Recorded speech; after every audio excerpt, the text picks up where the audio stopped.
देश में मौसम बदल रहा है, मानसून जा रहा है और सर्दी की एंट्री हो चुकी है। लेकिन अब एक बार फिर से दक्षिण भारत के 5 राज्यों केरल, पुडुचेरी, आंध्र प्रदेश, तमिलनाडु और कर्नाटक में मंगलवार को बारिश का अनुमान जताया गया। स्काईमेट वेदर के मुताबिक बंगाल की खाड़ी में अब एक बार फिर से निम्न दबाव का क्षेत्र बन रहा है। ऐसे में बारिश की संभावनाएं बढ़ गई हैं। वहीं मौसम विभाग के अनुसार उत्तर पूर्वी मानसून के कारण 28 अक्टूबर के आसपास तमिलनाडु, पुडुचेरी, आंध्र प्रदेश के तटीय इलाकों और कर्नाटक व केरल के कुछ इलाकों में बारिश हो सकती है।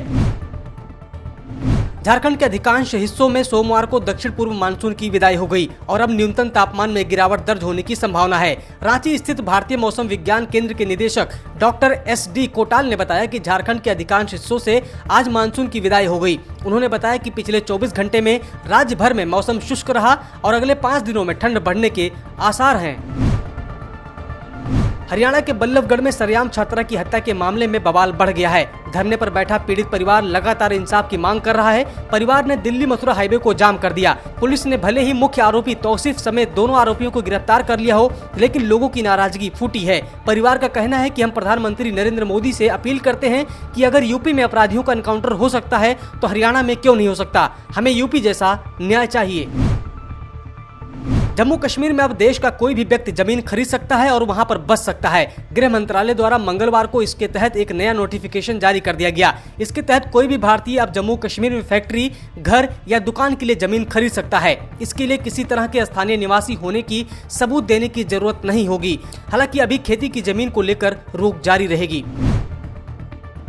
केंद्रीय मंत्री और महाराष्ट्र में रिपब्लिकन पार्टी ऑफ इंडिया यानी कि RPI के अध्यक्ष रामदास अठावले का कोरोना वायरस टेस्ट पॉजिटिव पाया गया है। रामदास अठावले अपनी पत्नी के साथ मुंबई के अस्पताल में भर्ती होने जा रहे हैं। रामदास अठावले ने लॉकडाउन के दौरान गो कोरोना गो का नारा दिया था। रामदास अठावले ने मराठी में ट्वीट कर अपने कोरोना पॉजिटिव होने की जानकारी दी है।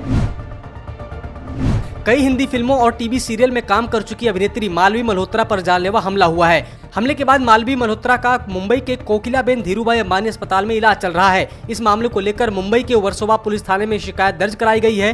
फिलहाल इलाज के बाद अब अभिनेत्री की हालत खतरे से बाहर बताई गई।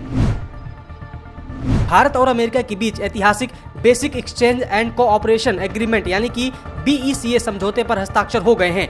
मंगलवार को दोनों देशों के बीच 2+2 वार्ता हुई है, जिसमें दोनों देशों के रक्षा मंत्री और विदेश मंत्री मिले हैं।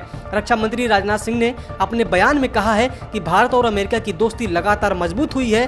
2+2 बैठक में भी दोनों देशों ने कई मसलों पर मंथन किया है। देश में जुलाई के बाद ये पहली बार हुआ है जब इतने कम मामले एक दिन में सामने आए हों। आपको बता दें कि बीते 24 घंटे में कोरोना वायरस के 36,469 नए मामले दर्ज किए गए।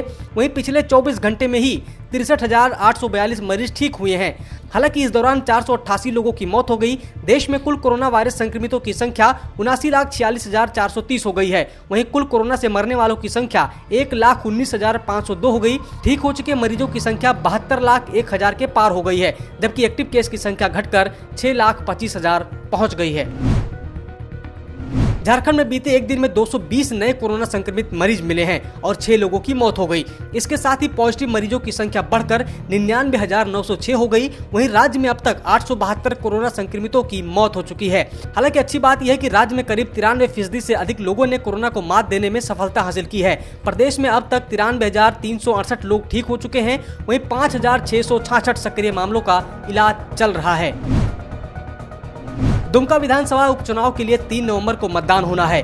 JMM यानी कि झारखंड मुक्ति मोर्चा ने दुमका से मुख्यमंत्री के छोटे भाई बसंत सोरेन को उम्मीदवार बनाया है। मुख्यमंत्री हेमंत सोरेन अपने छोटे भाई बसंत सोरेन के पक्ष में अगले 6 दिनों तक दुमका उपचुनाव में धुआंधार चुनावी सभाओं को संबोधित करेंगे। हेमंत सोरेन रांची से दुमका के लिए रवाना हो गए हैं। आज से लेकर 31 अक्टूबर तक हेमंत सोरेन दुमका में ही रहेंगे। सब्सक्राइब करें पर्यावरण पोस्ट।